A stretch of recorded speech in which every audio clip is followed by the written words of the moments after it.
Olá, estudantes do 8º ano. Sejam todos muito bem-vindos à nossa 19ª aula na matéria de Ciências. Sou o professor Celso e hoje nós iremos falar sobre força e movimento. Introdução, nossa primeira parte sobre força e movimento. A gente já fez algumas definições com relação à física. A gente vai começar a aplicar esses conceitos físicos na prática agora. Vamos ver conceitos de força, cálculos de força com o mesmo sentido e sentidos opostos, e nós vamos ver a relação entre força e aceleração. Os objetivos específicos da nossa aula de hoje vai ser conceituar força. O que é força? Nós vamos calcular forças com o mesmo sentido, sentidos opostos e direções diferentes. O que tem a ver direção, sentido com força? A gente vai ver qual a relação dela, da força, com essa parte espacial de direção e de sentidos. E nós vamos analisar a relação existente entre força e aceleração. Qual a relação entre essas duas grandezas também. Antes da gente começar, eu quero que vocês tenham em mãos um caderno e o penal de vocês. Tomem notas de alguns conceitos que a gente vai ver aqui, porque depois fica muito mais fácil de vocês revisarem esse conteúdo. Tem também alguns exercícios já resolvidos, alguns exemplos, que eu quero que vocês tenham anotados no caderno para ficar mais claro, mais fácil de entender depois o conteúdo. Tá certo? Vamos começar então. Forças. No dia a dia, a palavra força tem vários significados.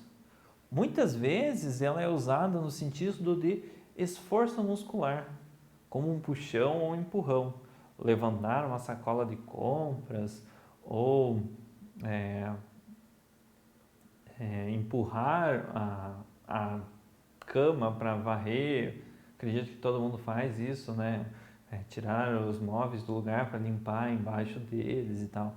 Então, um puxão ou um empurrão de um determinado móvel, ou como no nosso exemplo aqui, de automóveis, pode ser uma definição de força no nosso dia a dia. A força é uma grandeza vetorial, pois quando um jogador chuta uma bola, ele aplica uma força, que além de ter certa intensidade, tem direção e tem sentido.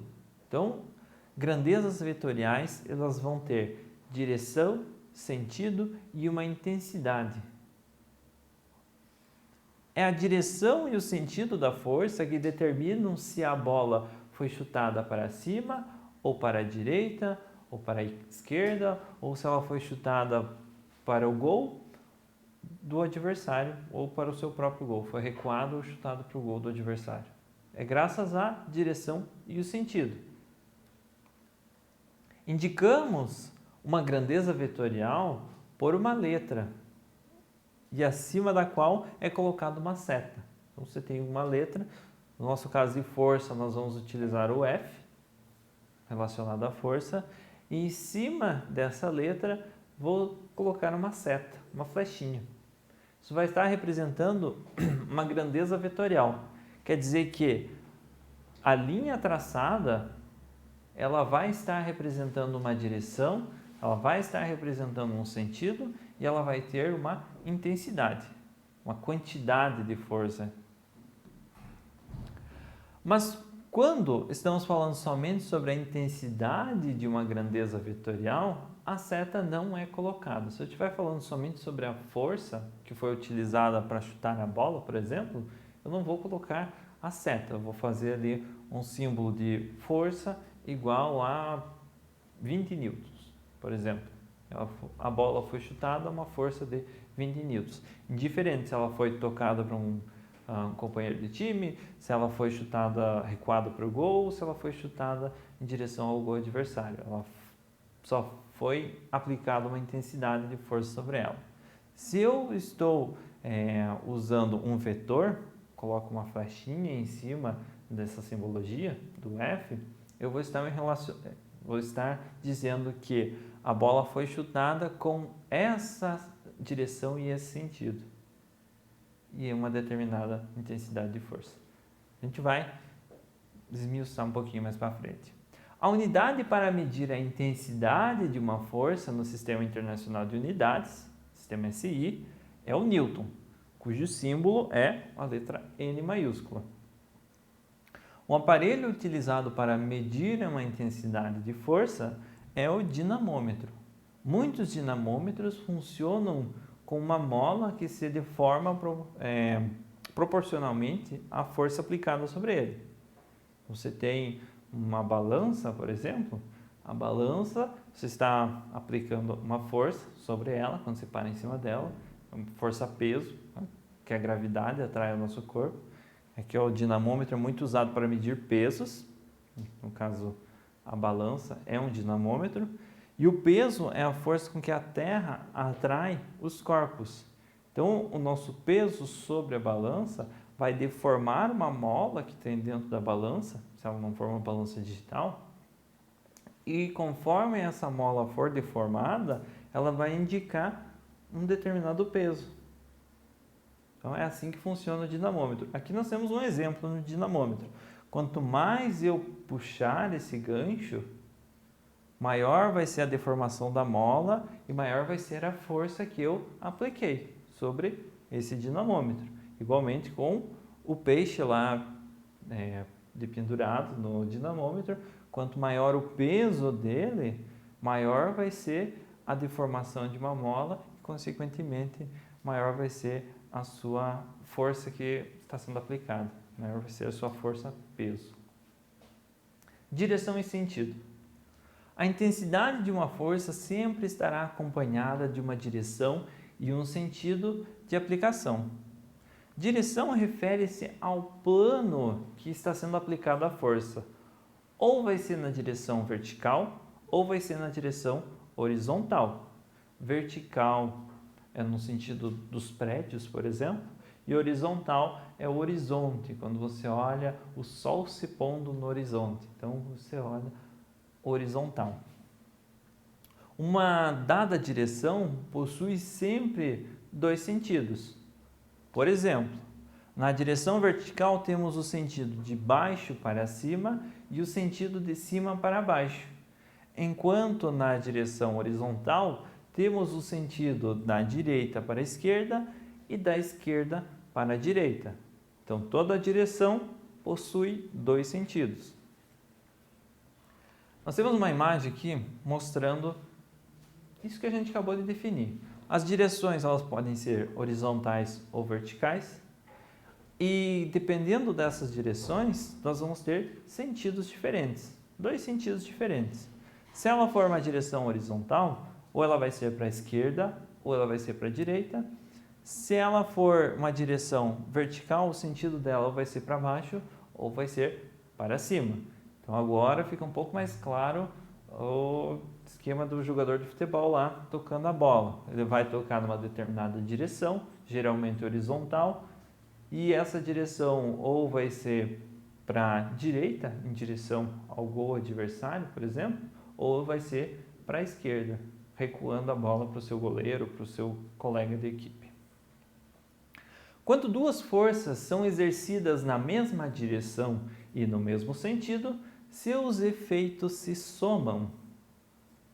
Se, por exemplo, duas pessoas empurrarem um carro, cada uma delas com uma força de 50 newtons, o carro é empurrado então com uma força de 100 newtons, ou seja, 50 newtons mais 50 newtons igual a 100 newtons. Se houvessem mais pessoas empurrando o carro, somaríamos todas as forças. Quando você tem duas pessoas empurrando o carro, é muito mais fácil de mover o carro do que apenas uma pessoa empurrando, certo? Nós temos a imagem ali. Se as duas pessoas aplicam uma mesma força e elas estão empurrando para uma mesma direção e um mesmo sentido, esse veículo, o carro, então as forças delas vão se somar, vai ficar mais fácil de empurrar esse carro. Quando duas ou mais forças são aplicadas no mesmo ponto, na mesma direção e no mesmo sentido, a intensidade da força resultante é igual à soma das forças. e a direção e o sentido são os mesmos das forças aplicadas. Então, nós somamos, literalmente somamos as duas forças aplicadas. São duas pessoas empurrando um carro, a força dessas duas pessoas vai ser somada. A direção e o sentido com que esse carro vai se mover vai ser a mesma direção e o mesmo sentido com que essas pessoas estão empurrando o carro. A fórmula para achar a intensidade da força resultante de duas forças de mesma direção e de mesmo sentido é R igual a força 1 mais a força 2. São para a mesma direção, para o mesmo sentido, então a gente soma essas forças.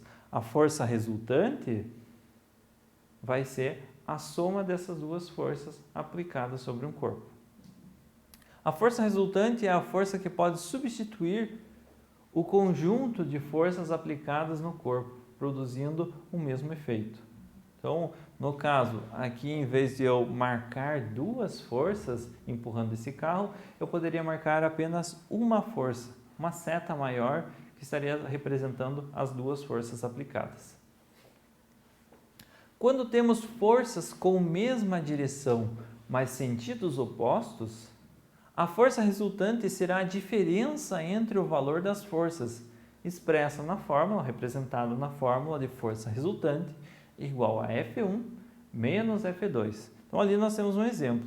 Duas pessoas, dois meninos, estão puxando o mesmo carrinho de compras. Um está puxando para a esquerda e o outro está puxando para a direita. Como que a gente sabe para que lado que esse carrinho está se locomovendo, se deslocando? A gente pega as forças que estão sendo aplicadas sobre ele. O menino que está puxando o carrinho para a esquerda, ele está puxando com uma força de 45 newtons. O menino que está puxando o carrinho para a direita, está puxando com uma força de 40 newtons. Como são sentidos opostos, é a mesma direção, mas sentidos opostos, a gente vai utilizar essa formulazinha aqui para encontrar a força resultante. R, força resultante, igual a força 1 menos a força 2. 45 menos 40. Qual vai ser maior? Primeiro resultado. A força resultante será de 5 newtons. Como que a gente sabe para que lado que o carrinho vai estar se locomovendo? A força resultante sempre terá o mesmo sentido da direção da força maior. O mesmo sentido da força maior. Então, se a força maior está para a esquerda, 45 é maior que 40, então o carrinho vai se locomover bem devagar, com 5 newtons de força apenas, mas ele vai se locomover para a esquerda, porque é para cá que está a maior intensidade de força, certo? Mas agora, imagine que temos dois garotos puxando o carrinho para um lado e um garoto puxando para o outro. Determine a força resultante e indique qual a sua direção e o seu sentido.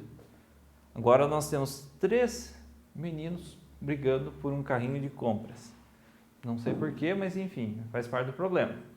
Quero que vocês pausem o vídeo um pouquinho, ligeirinho, e respondam. Tentem fazer determinar a força resultante e para que lado que esse carrinho está sendo movido. Vamos ver se vocês conseguem. Conseguiram já? Vamos ver se vocês acertaram?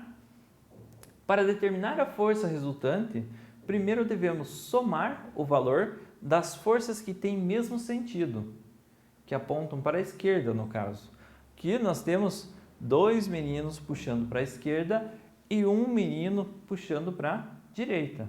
Os dois que puxam para a esquerda, um puxa com 37 newtons de força e outro puxa com 43 newtons de força. Enquanto para a direita é um único menino puxando com força de 45 newtons. Primeiro a gente soma essas duas forças que estão sendo puxadas para a esquerda. 37 mais 45 newtons, nós temos um total de 80 newtons. Então, para a esquerda, esse carrinho está sendo puxado com 80 newtons. Depois de somadas as forças, para a direita ele está sendo puxado com 45. Agora nós vamos subtrair, porque são forças com direções opostas, com sentidos opostos. Assim, nós temos que 80 menos 45 vai ser igual a 35 newtons. Deu para entender? Estava sendo puxado para a esquerda com 80 newtons, porque foi somado as duas forças, e para a direita com 45. São forças opostas, força resultante vai ser igual a F1 menos F2. 80 menos 45 vai ser igual a 35 newtons. O sentido da força resultante será o mesmo da força de maior intensidade, ou seja, terá o seu sentido apontado para a esquerda, porque lá tinha uma intensidade de força de 80 newtons. Então, a força resultante vai ser representada com R igual a 35 newtons. Direção horizontal e o sentido para a esquerda. As forças ainda podem ser aplicadas em direções diferentes. A gente viu apenas em direções iguais, horizontais. Poderia ser na vertical também, mas a gente comentou só sobre a direção horizontal. Se as direções forem diferentes, o cálculo da força resultante torna-se um pouquinho mais complicado, mas não impossível de se resolver. Vamos pegar como exemplo essa imagem que nós temos ali. Note que as forças não são opostas e não estão dispostas em um mesmo sentido e nem numa mesma direção. Nessa figura, o ângulo entre as setas e o ângulo feito pelas cordas, que está representado como 90 graus, quando temos forças com direções diferentes formando um ângulo de 90 graus, utilizamos o teorema de Pitágoras para encontrar a força resultante. Então, o ângulo das cordas formam metade de um triângulo e nós temos de encontrar a hipotenusa desse triângulo, que é essa direção aqui. Se a gente organizar a força, elas têm uma direção semelhante. A gente vai organizar elas como um triângulo retângulo e vamos usar o teorema de Pitágoras. Se vocês já aprenderam, eu acredito que já em matemática, o cálculo do teorema de Pitágoras, não se preocupe, a gente não vai calcular, aprofundar nesses cálculos aqui, mas ele é força resultante ao quadrado igual a F7, que é a nossa representação da imagem, ao quadrado, mais F8 ao quadrado. Tudo isso, feitos os cálculos, o F7 vai ser de 80 newtons, nós temos aqui a representação, enquanto o F8 vai ser de 100 newtons. Vão ser os dois elevados ao quadrado, tira a raiz quadrada do somados, tira a raiz quadrada desse valor total, e nós temos que a força resultante é de aproximadamente 128 newtons. Ela vai puxar ela vai ter a direção horizontal e ela vai ser puxada com o sentido de direita, certo? Forças provocam mudanças na velocidade, ou seja, provocam acelerações. É isso que acontece quando um carro aumenta sua velocidade ou quando freia. A aceleração que um corpo adquire é diretamente proporcional à força resultante que atua sobre ele e tem a mesma direção e o mesmo sentido dessa força. Então, quanto maior for a força que atuar sobre um determinado carro, por exemplo, maior será a aceleração desse carro. Imaginemos a seguinte situação: se arremessarmos uma pedra de maior massa e uma pedra de menor massa, usando a mesma força, e a de menor massa vai mais longe. Com isso, nós temos a seguinte fórmula: a aceleração é igual à força aplicada dividido pela massa do objeto, do corpo. Força também vai ser igual a massa vezes a aceleração. Quanto maior a massa e mais rápido ela estiver, maior vai ser a força aplicada por ela ou sobre ela. Nós temos uma imagem representando isso. A força dos três automóveis aqui é a mesma, só que a aceleração deles vai ser diferente. Vai ser proporcional à massa do corpo deles. O carro, no primeiro exemplo, ele tem uma grande força e uma grande aceleração. Já o furgão, ele tem uma grande força, mas uma aceleração um pouco menor do que o carro, porque ele tem uma massa maior. E o caminhão tem uma grande força, mas uma baixa aceleração, justamente porque a sua massa é muito maior quando comparada à do carro. Isso é a relação entre a força e a aceleração. A gente vai desenvolver um pouquinho mais os cálculos de força e aceleração nas nossas próximas aulas. Espero que vocês tenham compreendido o conteúdo até aqui. Se ficou alguma dúvida, retoma o vídeo, assiste novamente, faz algumas pausas, algumas anotações. E cálculos são sempre um pouquinho mais complicados de trabalhar, né? Mas a gente vai aos poucos completando o assunto, deixando ele um pouquinho mais complexo, devagar. Nos vemos na nossa próxima aula.